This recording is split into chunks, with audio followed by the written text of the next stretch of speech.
අද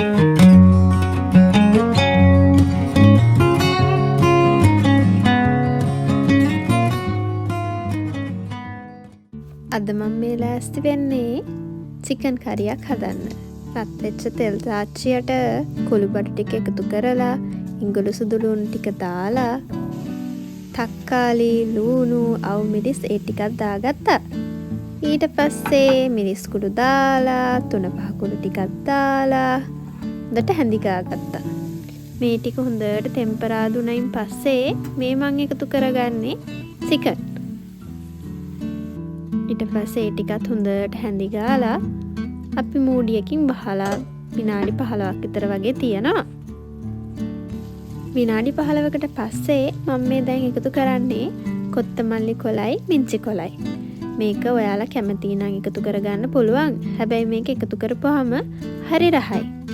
ඊට පස්සේ ඒ ටික හැඳි ගහලා මම ආයෙ පාරක් වහලා චිකන් එක තැම්බෙනකම් මේක තියලා තියෙනවා.